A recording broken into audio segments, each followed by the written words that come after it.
जितना मुझे ज्ञान है और जो मैंने सहा है, क्योंकि हम वो लोग हैं जो प्रैक्टिकली जमीन पे लगते हैं, हम वो लोग हैं जो बातें करके नहीं जाते। जब हम ईवीएम का मुद्दा उठाते थे, बोलते थे, तो वो कहते थे कि आपका सबूत क्या है, किस आधार पे आप अपनी बात रख रहे हो। लेकिन जब चुनाव लड़ा तब तथ्य, सबूत, पूरी वीडियोग्राफी हुई, सारे प्रमाण हमारे पास मौजूद है। सरकारें आपको ये दिखाने के लिए कि ईवीएम 100% सेफ है, ईवीएम से चुनाव होना चाहिए, कोई दिक्कत नहीं है। आरएसएस के लोग खुद ऐसी पिटीशन सुप्रीम कोर्ट में डलवाते हैं खुद, ताकि उनके मनुवादी जजेस उन पिटीशंस को डिस्पोज ऑफ करें, गलत बयानबाजी करके वहाँ पे जानबूझ के वो बंद कर दे और दिखाएं कि देखिए उनकी पिटीशन थी और वो रद्द हो गई और ईवीएम 100% सुरक्षित है, सेफ है।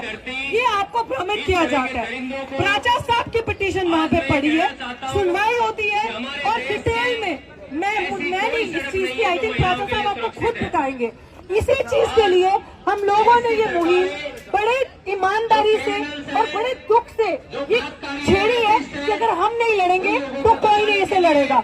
और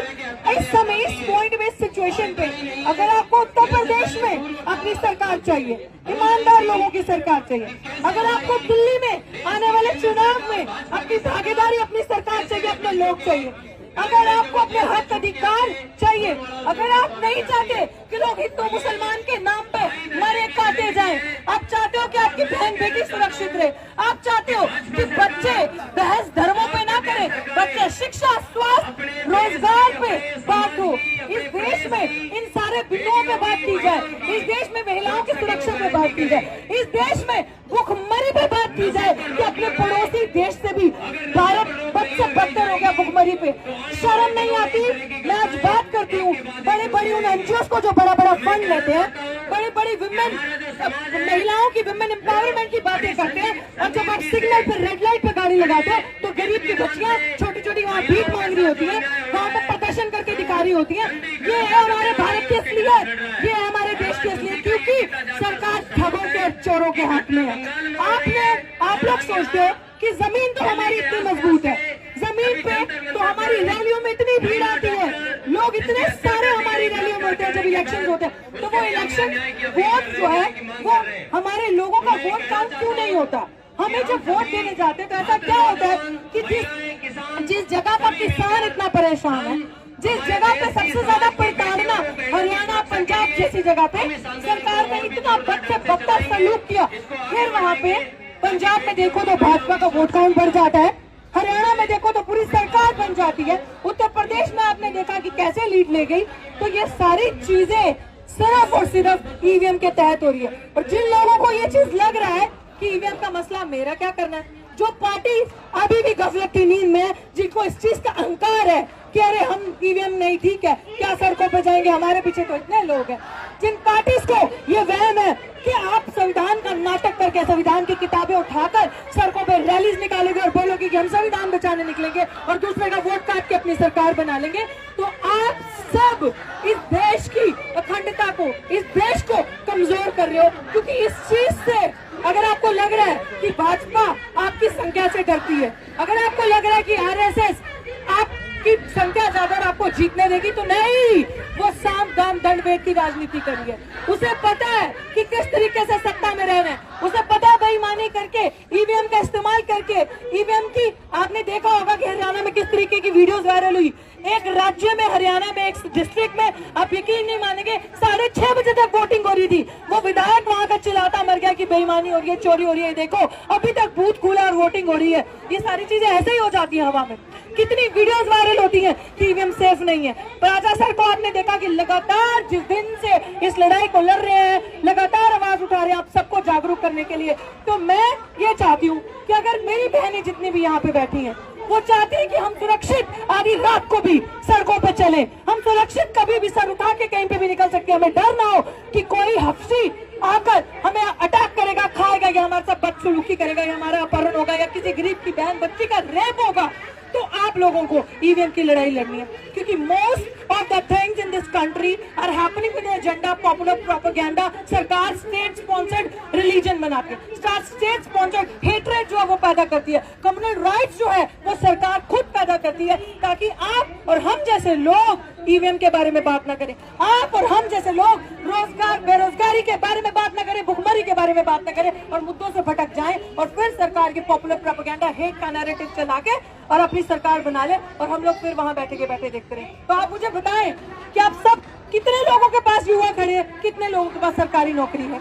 कितने लोग, और है किसी के पास सरकारी नौकरी है आप में से? नहीं होगी भाई, हमें पता है, क्योंकि हम जैसे जागरूक लोग इन चीजों को उठाते हैं, इन मुद्दों पे बाहर निकलते हैं। कितने लोग 8-8, 9-9 मुकदमे में झेल रही हूँ, हम लोग अदालतों में जाते हैं, इतनी लंबी लंबी डेट मिलती है आपको इस सिस्टम में रहते हुए, क्योंकि सरकारों का जुडिशरी पे प्रेशर है, पूरा कंट्रोल है भाजपा सरकार का। आपको क्या लगता है कि आपको इस सिस्टम में न्याय मिलेगा? आपको क्या लगता है कि आपको जस्टिस मिलेगा इस सिस्टम में जब तक आप लड़ोगे नहीं? बस हम लोगों का एक ही काम रह गया कि 85% है हम, आज के सेंसस के हिसाब से हम 92.5% है। कहाँ पे हम 92.5%? सड़कों पे है, सरकार हमें बांटती है, वर्गीकरण करके विभाजन किया। हम लोगों को जो हमारा हक है, अधिकार, वो नहीं देना, लेकिन ये बताना कि इसका अधिकार वो खा गया। कितनी 2014 के हिसाब बाद से आपने देखा कि गरीबी, भुखमरी, हेट्रेड, निकम्मापन, जितना युवाओं को भड़काना और उग्र का माहौल बढ़ गया।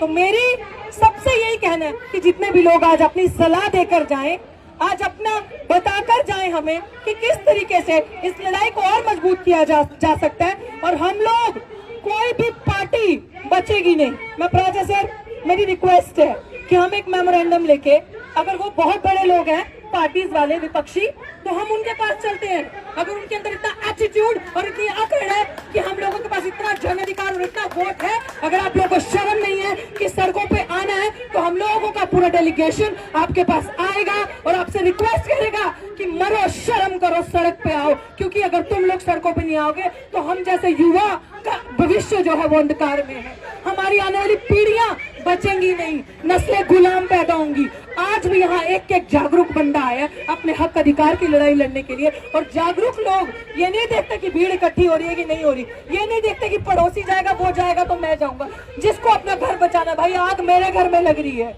जल मेरा देश रहा है, तो मेरे को दर्द होगा तो मुझे इसको संभालना पड़ेगा। तो मेरी आप सबसे विनती है कि हम सारी पार्टी का दरवाजा खटखटाएंगे, तो बोला जाएगा इस मुहिम में आओ, सड़कों पे निकलो, साथ दो और इस सरकार का तख्ता पलट करो और उन 92% लोगों की सरकार बनाओ, उन अम्बेडकरवादियों की सरकार बनाओ जिन्होंने इस देश को आजाद करने के लिए कुर्बानियां दी हैं, जिनके दादा